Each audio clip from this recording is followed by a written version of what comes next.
গল্পের শুরু হয় একটা নির্জন ধ্বংসস্তূপে পরিণত এলাকায়, যেখানে চারপাশে শুধু ধ্বংসের চিহ্ন। সেখানেই আমরা ইথান নামের একটা ছেলেকে দেখতে পাই, যে বলে যে লোকেরা মনে করে যে যখন আপনি মরতে যেতে চলেন তখন তার জীবনের সবচেয়ে সুন্দর মুহূর্তগুলো চোখের সামনে ভেসে ওঠে। যাদের আমরা ভালোবাসি তাদের সঙ্গে কাটানো ভালো মন্দ সময়গুলোর কথা মনে পড়ে। ইথান বলে, আমার স্মৃতিগুলো ঝাপসা হয়ে গেছে, আর কিছু কিছু কথা মনে না পড়াই ভালো, কারণ সেগুলো মনে পড়লে কষ্ট বাড়ে। এরপর ইথান নিজের মাথায় বন্দুক ধরে নিজেকে গুলি করতে যায়। কিন্তু ইথান নিজেকে কেন মারতে চায় সেটা জানতে আমাদের গল্পের অতীতে ফিরতে হবে। তখন ছিল এমন একটা সময় যখন একটা ভয়ঙ্কর ভাইরাস পৃথিবীতে ছড়িয়ে পড়েছিল, যা কিছু বিশেষ ধরনের গাছের মাধ্যমে ছড়াতো। ভাইরাসের সংস্পর্শে আসলেই মানুষ ভয়ঙ্কর হাইব্রিড জম্বিতে পরিণত হতো, যারা মানুষের ওপর হামলা চালিয়ে তাদের খেয়ে ফেলত। এরা যাকেই কামড়াতো সেই ব্যক্তিও আস্তে আস্তে ওদের মতো জম্বিতে পরিণত হতো। এই জম্বিদের মেরে ফেলা প্রায় অসম্ভব ছিল, কারণ এরা গাছ আর মানুষের সংমিশ্রণ হয়ে গিয়েছিল। লোকজন বিশ্বাস করত মানুষ প্রকৃতির ক্ষতি করেছে বলেই প্রকৃতি এর প্রতিশোধ নিচ্ছে। এই সময়েই আমরা দেখি ইথানকে, যে এই মহামারীর থেকে বাঁচার জন্য তার গার্লফ্রেন্ডের সঙ্গে গাড়িতে করে রাতে একটি সরকারি শেল্টারের দিকে যাচ্ছে। যারা এখনও সংক্রমিত হয়নি তাদের জন্য সরকার বিভিন্ন জায়গায় শেল্টার বানিয়েছিল। ইথানের গার্লফ্রেন্ড একজন ডাক্তারও। ইথানের এক হাতে প্লাস্টার বাঁধা দেখে মনে হচ্ছিল যেন কোনো দুর্ঘটনা ঘটেছে। দুজনেই গাড়িতে করে এগিয়ে যাচ্ছিল, কিন্তু হঠাৎই তাদের গাড়ির ভয়াবহ অ্যাক্সিডেন্ট হয়। পরের দিন সকালে ইথান যখন জ্ঞান ফিরে পায় তখন সে নিজেকে এক নির্জন জঙ্গলের কাছে খুঁজে পায়। সে সেই গাড়িতে ছিল না যেখানে গত রাতে তার অ্যাক্সিডেন্ট হয়েছিল, বরং অন্য এক গাড়ির ভেতরে ছিল। তার কিছুই মনে পড়ছিল না সে এখানে কিভাবে এলো, তার সঙ্গে কি ঘটেছিল। আসলে ইথান অ্যামনেশিয়া রোগে আক্রান্ত হয়ে পড়েছিল, যার কারণে সে কিছুই মনে রাখতে পারছিল না। ইথানের সেই হাতেই প্লাস্টার ছিল, আর প্লাস্টারে লাল কালি দিয়ে তার গার্লফ্রেন্ডের নাম লেখা ছিল। এটা দেখে তার মনে পড়ে যায় যে সে তার গার্লফ্রেন্ডের সঙ্গেই ছিল। সে গাড়ি থেকে বেরিয়ে তাকে খুঁজতে শুরু করে। কিছুক্ষণ হাঁটার পর ইথান বুঝতে পারে যে এই পৃথিবী আর আগের মতো নেই। চারপাশে ধ্বংস হয়ে যাওয়া শহর, পোড়া গাড়ি, ভেঙে পড়া বিল্ডিং আর মানুষের পচা লাশ ছড়িয়ে আছে। যখন ইথানের অ্যাক্সিডেন্ট হয়েছিল তখন এই মহামারী মাত্র শুরু হয়েছিল, কিন্তু তারপর থেকে অনেক সময় কেটে গেছে। সে সময়ের মধ্যে কি ঘটেছে তা ইথানের মনে নেই। এখন পৃথিবী পুরোপুরি ধ্বংস হয়ে গেছে, আর মাত্র গুটি কয়েক মানুষ জীবিত আছে যারা কোনোভাবে বেঁচে থাকার জন্য নিরাপদ জায়গা খুঁজছে। ইথান তার গার্লফ্রেন্ডের নাম ধরে ডাকতে ডাকতে সামনে এগিয়ে যায়। ঠিক তখনই দুজন লোক একটা গাড়ি নিয়ে সামনে আসে। ইথান তাদের সাহায্য চাইতে গেলে তারা তার দিকে গুলি ছুড়ে দেয়, কিন্তু ইথান কোনোমতে পালিয়ে গিয়ে একটা জায়গায় লুকিয়ে পড়ে। ঠিক তখনই হঠাৎ করে কেউ এসে ওই দুজন লোককে গুলি করে মেরে ফেলে। এই রহস্যময় মানুষটি ছিল এক মহিলা, যে নিজের নাম বলে টিনা। ইথান তাকে জানায়, আমি আমার গার্লফ্রেন্ডকে খুঁজছি, যার সঙ্গে আমার অ্যাক্সিডেন্ট হয়েছিল। টিনা তাকে মৃতদেহগুলো গাড়িতে তুলে নিতে সাহায্য করতে বলে। তারা দুজন লাশগুলো গাড়িতে রাখার জন্য নিয়ে যেতে থাকে, কিন্তু ঠিক তখনই ইথান হঠাৎ করেই অজ্ঞান হয়ে যায়। ইথানেই যখন জ্ঞান ফেরে তখন সে নিজেকে টিনার বাড়িতে দেখতে পায়। সে উঠে টিনার কাছে যায় এবং দেখে টিনা কিচেনে রান্না করছে। টিনা তাকে জিজ্ঞেস করে, তুমি কোথা থেকে এসেছ? ইথান উত্তর দেয়, আমার বেশি কিছু মনে নেই। আমি আমার গার্লফ্রেন্ডের সঙ্গে গভর্নমেন্ট শেল্টারের দিকে যাচ্ছিলাম, তারপর আমাদের গাড়ির অ্যাক্সিডেন্ট হয়।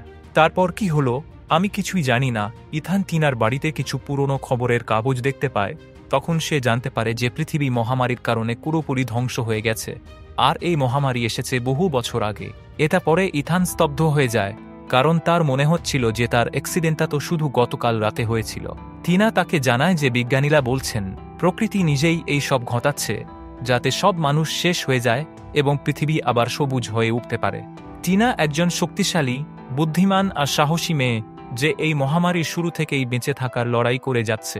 সে একা থাকতে পছন্দ করে, কারণ সে কারো ওপর ভরসা করতে পারে না। সে সব ধরনের অস্ত্র চালানো জানে এবং সবসময় জম্বিদের মোকাবিলা করতে প্রস্তুত থাকে। টিনা আর ইথান কথা বলছিল, তখন হঠাৎ করে বাড়ির বিদ্যুৎ চলে যায়। টিনা বলে বাড়ির কোনো কিছু ছুঁবে না। তারপর সে মিটার চেক করতে বাইরে যায়। ইথানও তার পেছন পেছন বেরিয়ে আসে আর চারপাশ দেখতে থাকে। তখন তার নজর পড়ে একটা ছোট্ট ঘরের দিকে। ঘরের বাইরে একটা কঙ্কাল ছিল, যা মাকসা জালে আটকে ছিল, কিন্তু অবাক করার মতো ব্যাপার হলো তার হাত নড়ছিল। এটা দেখে ইথান ভয় পেয়ে যায় এবং টিনাকে জিজ্ঞেস করে। টিনা তাকে সেখানে যেতে মানা করে এবং শুধু এটুকুই বলে, এটা শুধুমাত্র নিরাপত্তার জন্য রাখা আছে। টিনা তার বাড়ির বিদ্যুতের জন্য সোলার প্যানেল ব্যবহার করে, কিন্তু আজ তার সোলার সিস্টেমে কিছু সমস্যা হয়েছে। সে ওয়্যার ঠিক করার চেষ্টা করে, কিন্তু পারছিল না। ইথান তাকে সাহায্য করে, আর কিছুক্ষণের মধ্যেই তারা একসঙ্গে এটা ঠিক করে ফেলে। এরপর তারা দুজন জঙ্গলে যায়, যেখানে টিনা শিকার করে। রাতে তারা একসঙ্গে ডিনার করে। ইথান খাবার খেয়ে খুব খুশি হয় এবং টিনাকে ধন্যবাদ জানায়। খাওয়া শেষে টিনা দান চালিয়ে ইথানের সঙ্গে নাচতে শুরু করে আর তার কাছাকাছি চলে আসে। ইথান কিছু বুঝতে পারে না টিনা কেন এত কাছে আসছে। নাচ শেষ হওয়ার পর ইথান বলে, আমাকে এখন আমার গার্লফ্রেন্ডকে খুঁজতে বের হতে হবে। কিন্তু টিনা তাকে থামিয়ে বলে, আজ রাতটা এখানেই থাকো, কাল সকালে আমি তোমার সঙ্গে তোমার গার্লফ্রেন্ডকে খুঁজতে যাব। ইথান তার কথা মেনে নেয়, কিন্তু সে সকাল পর্যন্ত অপেক্ষা করতে চায় না। তাই মাঝরাতে সে চুপি চুপি টিনার গাড়ি নিয়ে গভর্নমেন্ট শেল্টারের দিকে রওনা দেয়। কিছুক্ষণের মধ্যেই সে শেল্টারে পৌঁছে যায়। বাইরে থেকে সে ডাকতে থাকে, কিন্তু কোনো উত্তর না পেয়ে দরজা ভেঙে ভেতরে ঢোকে। সেখানে সে একটা ভীতসন্ত্রস্ত মহিলা আর তার ছোট ছেলেকে দেখতে পায়। মহিলা ইথানের দিকে বন্দুক তাক করে এবং তাকে চলে যেতে বলে। ঠিক তখনই হঠাৎ করে একটা ভয়ঙ্কর, বিকৃত দেখতে জম্বি শেল্টারের ভেতরে ঢোকার চেষ্টা করে। তার মুখে পাগলামির ছাপ ছিল, আর তার শরীরে ছোট ছোট গাছ জন্মে গিয়েছিল। ইথান আর ওই মহিলা মিলে জম্বিটাকে ঢুকতে বাধা দেওয়ার চেষ্টা করে, কিন্তু জম্বিটা মহিলাকে ধরে ফেলে আর কামড় দেওয়ার ঠিক আগ মুহূর্তে ইথান দ্রুত একটা হাতুড়ি নিয়ে তার মাথায় জোরে আঘাত করে। কয়েকবার আঘাত করার পর জম্বিটা পালিয়ে যায়, কিন্তু যখন ইথান জানালা দিয়ে বাইরে তাকায়, তখন দেখে জম্বিটা এখনও বেঁচে আছে আর দূর থেকে তাদের দিকে তাকিয়ে আছে। ওই মহিলা ইথানকে জানায়, এরা কখনো মরে না, এরা শুধু মানুষের মাংস খেতে চায়। ইথান তাকে জিজ্ঞেস করে, তুমি কি আমার গার্লফ্রেন্ডকে দেখেছ? মহিলা জানায় যে সে অনেকদিন ধরে তার ছেলের সঙ্গে এখানে আছে, কিন্তু সে কখনো আর কোনো মানুষকে দেখেনি। এটা শুনে ইথান অবাক হয়ে যায়, কিন্তু তার মনে হয় যে তার গার্লফ্রেন্ড এখানেই এসেছিল, কারণ তারা একে অপরকে কথা দিয়েছিল যে যদি কখনো আলাদা হয়ে যায় তবে তারা এই জায়গায় মিলিত হবে। বাইরে তখনও জম্বি ঘুরছিল, তাই ইথান বেরোতে পারে না। মহিলা তাকে বলে, তুমি একটু বিশ্রাম নাও, আমি পাহারা দিচ্ছি। ইথান রাজি হয় আর ঘুমিয়ে পড়ে। কিন্তু সকালে যখন ইথানের ঘুম ভাঙে, তখন দেখে তার হাত আর মুখ রক্তে ভেজা, আর তার সামনে ওই মহিলা আর তার ছোট ছেলে মৃত অবস্থায় পড়ে আছে। তাদের শরীর খুবই খারাপভাবে ছিঁড়ে খাওয়া হয়েছে, যেন কেউ তাদের নিষ্ঠুরভাবে খেয়ে ফেলেছে। ইথান কিছুই মনে করতে পারছিল না। সে শেল্টার থেকে বাইরে বেরোয়, তখনই সে এক ভয়ঙ্কর জম্বি মহিলা দেখে, যে একজন মানুষের দেহ ছিঁড়ে খাচ্ছে। হঠাৎ সেই জম্বি ইথানের দিকে এগিয়ে এসে সাহায্য চাইতে শুরু করে। এটা দেখে ইথান আতঙ্কে কাঁপতে থাকে। ঠিক তখনই একটা তীব্র গুলির শব্দ হয়, আর জম্বি মহিলার সঙ্গে সঙ্গে মাটিতে লুটিয়ে পড়ে। এটা ছিল টিনা, যে বন্দুক হাতে ইথানের কাছে আসে। ইথানের চোখ পড়ে একটা পুরনো বার্ড বাক্সের ওপর, যার ওপর গার্লফ্রেন্ডের পছন্দের ট্যাটুর নকশা আঁকা ছিল। সে তাড়াতাড়ি বাক্সটা খুলে দেখে, ভেতরে একটা পুরনো ফোন আছে। ফোনটা অন করতেই এক ভিডিও মেসেজ চালু হয়। ওর গার্লফ্রেন্ড কাঁদতে কাঁদতে বলে, তোমার ভুলে যাওয়ার অসুখ আছে, তোমার সঙ্গে থাকা সত্যিই খুব কঠিন হয়ে গেছে। আমি বুঝতে পারছি না এই অবস্থায় আমরা একসঙ্গে কিভাবে থাকব। এর মধ্যেই ফোনের ব্যাটারি শেষ হয়ে যায়। ইথান রাগে ফোনটা ছুঁড়ে ফেলতে যাচ্ছিল, কিন্তু টিনা ওকে থামিয়ে দেয় আর বলে, আমার বাড়িতে চার্জার আছে, ওখানে চলো, তুমি ফোন চার্জ করতে পারবে। কিন্তু ইথান যে গাড়ি নিয়ে এসেছিল সেটার পেট্রোল শেষ হয়ে গিয়েছিল, তাই দুজনেই সাইকেল নিয়ে রওনা দেয়। টিনা সাইকেল চালাচ্ছিল আর ইথান ওর পেছনে বসেছিল। পথে যেতে যেতে ইথান জানতে চায়, তোমার কি বিয়ে হয়ে গিয়েছে? কিন্তু টিনা কিছু বলে না, চুপচাপ থাকে। কিছুক্ষণ পর তারা একটা পুরনো পরিত্যক্ত গ্যাস স্টেশনের সামনে দিয়ে যায়। হঠাৎ ইথানের মনে একটা স্মৃতি ভেসে ওঠে। সেই দিন যখন সে আর তার গার্লফ্রেন্ড গভর্নমেন্ট শেল্টারে যাওয়ার জন্য বেরিয়েছিল, তারা এখানে গাড়িতে তেল ভরানোর জন্য থেমেছিল। ঠিক তখনই এক জম্বি ওর গার্লফ্রেন্ডের ওপর ঝাঁপিয়ে পড়ে। জম্বি ওকে কামড়াতে যাচ্ছিল, কিন্তু ইথান সঙ্গে সঙ্গে বন্দুক তুলে জম্বির মাথায় গুলি চালায় আর ওর গার্লফ্রেন্ডকে বাঁচিয়ে ফেলে। কিন্তু এরপরের ঘটনা ইথানের মনে পড়ে না। টিনা ইথানকে নিয়ে ওর বাড়ি ফিরে আসে, কিন্তু ঘরে ঢোকার আগেই টিনা হঠাৎ বাড়ির পিছন থেকে কোনো আওয়াজ শুনতে পায়। সে দ্রুত ইথানকে চুপ থাকতে বলে আর বন্দুক হাতে আস্তে আস্তে পিছনের দিকে এগিয়ে যায়। তখন সে এক অচেনা লোককে দেখতে পায়। টিনা সঙ্গে সঙ্গে লোকটার ওপর বন্দুক তাক করে কঠোর স্বরে বলে, তুমি এখানে কি করছো? ভীত লোকটা দুহাত তুলে বলে, আমি কিছু করিনি, আমি শুধু আমার স্ত্রীকে খুঁজতে এসেছি। আমি বহুদিন ধরে না খেয়ে আছি, যদি তোমরা অনুমতি দাও আমি তোমাদের সব কথা মেনে চলতে রাজি আছি। টিনা ওকে সন্দেহের চোখে দেখে বলে, তোমার কাছে কোনো অস্ত্র থাকলে সেটা ফেলে দাও। লোকটা সাথে সাথে নিজের বন্দুক মাটিতে ফেলে দেয়। টিনা কয়েক মুহূর্ত ভাবার পর বলে, ঠিক আছে, তুমি এখানে থাকতে পারো আর খেতেও পাবে, কিন্তু বিনিময়ে তোমাকে আমার জন্য কাজ করতে হবে। লোকটা সঙ্গে সঙ্গে রাজি হয়ে যায়। এরপর টিনা ওকে কাঠ কাটার কাজ দেয়। ইথানও ওর সঙ্গে সাহায্য করতে থাকে।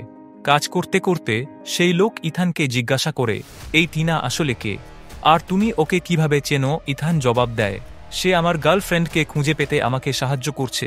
কিছুক্ষণ পর টিনা দুইজনের জন্য লেবুর শরবত নিয়ে আসে। দুপুরবেলায় খাওয়ার সময় টিনা ইথানকে বলে, তুমি খাবার খাবে না। ইথান অবাক হয়ে যায়।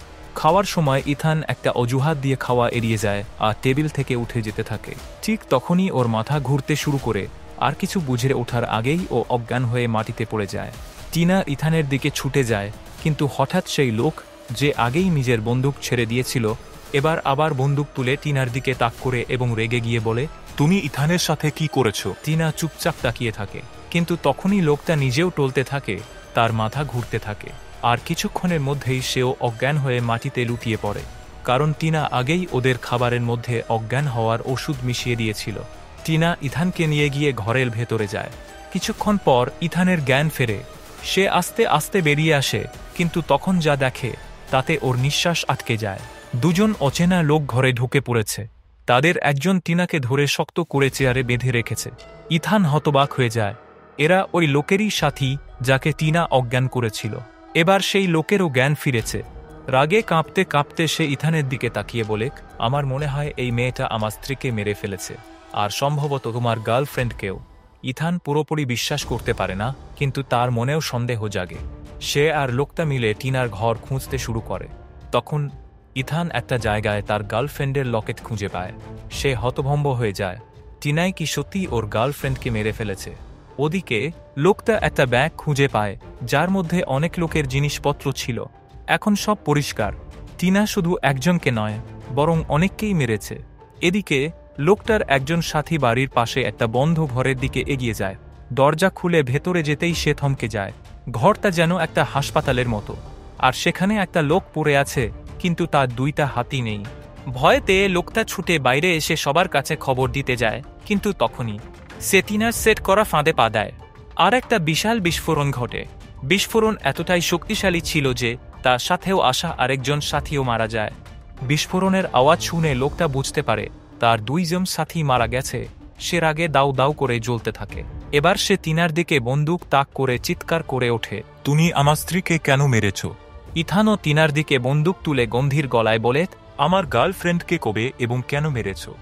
টিনা কিছুই বলে না। তখন লোকটা ট্রিগার টেনে দেয়, কিন্তু গুলি সোজা গিয়ে পড়ে সেই লোকের হাতেই যে বন্দুক ধরেছিল। সে চিৎকার করে ওঠে। টিনা আগে থেকেই বন্দুকে একটা বদল এনেছিল, যার কারণে গুলি উল্টো গিয়ে তাকেই আঘাত করে। এই সময় ইথান আচমকা দুর্বল লাগতে শুরু করে, আর তারপর সে লোকটার দিকে ঝাঁপিয়ে পড়ে একটা জম্বির মতো আচরণ করতে শুরু করে আর তাকে খেতে থাকে। টিনা কোনোভাবে নিজেকে মুক্ত করে আর ইথানকে টেনে নিয়ে আবার ঘরে ঢোকে। সে আস্তে আস্তে ইথানের কানে ফিসিয়ে বলে, আগামীকাল সকালে তুমি কিছুই মনে করতে পারবে না। পরের দিন সকালে ইথান ঘুম থেকে উঠে, তার কিছুই মনে নেই। টিনা ওকে নিয়ে আবার বেরিয়ে যায় শিকার করতে। এদিকে ইথানের মনে পড়ে যায় ওর হাতে যে প্লাস্টার ছিল সেটার ওপর সবসময় লাল মার্কার দিয়ে ওর গার্লফ্রেন্ডের নাম লেখা থাকত, কিন্তু আজ নামটা লেখা ছিল সবুজ মার্কারে। ইথান সঙ্গে সঙ্গে বুঝে যায় টিনা নিশ্চয়ই ওর সঙ্গে কোনো খেলায় মেতেছে। সে রেগে গিয়ে টিনার দিকে বন্দুক তাক করে বলে, আমার হাতে যে প্লাস্টার আছে তাতে লালের জায়গায় সবুজ দিয়ে কেন লেখা? টিনা শান্তভাবে বলে, কারণ লাল মার্কার শেষ হয়ে গিয়েছিল। ইথান এটা শুনে আরও রেগে যায়, কিন্তু তখনই ওর মাথায় সব পরিষ্কার হয়ে যায়। টিনাই তো এতদিন ধরে ওর প্লাস্টারের ওপর ওর গার্লফ্রেন্ডের নাম লিখে আসছিল। এরপর টিনা ইথানকে সবচেয়ে বড় সত্যিটা জানিয়ে দেয়, আমি তোমার গার্লফ্রেন্ড টিনা। তোমার মনে আছে যখন আমরা সরকারি শেল্টারে যাওয়ার আগে গ্যাস স্টেশনে থেমেছিলাম, তখন একটা জম্বি আমার ওপর ঝাঁপিয়ে পড়েছিল, কিন্তু তুমি আমাকে বাঁচিয়েছিলে।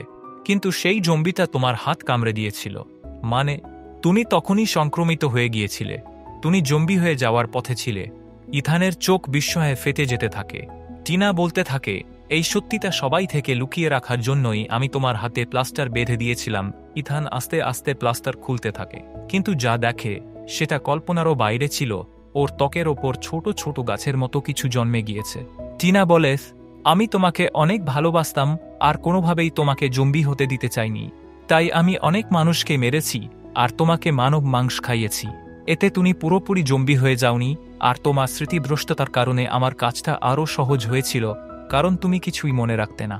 টিনা আরও বলে, আগে যখন তুমি আমাকে দেখতে তখন চিনতে পারতে, কিন্তু সময়ের সঙ্গে আমি বয়সে বড় হতে থাকলাম আর তুমি আমায় ভুলতে থাকলে।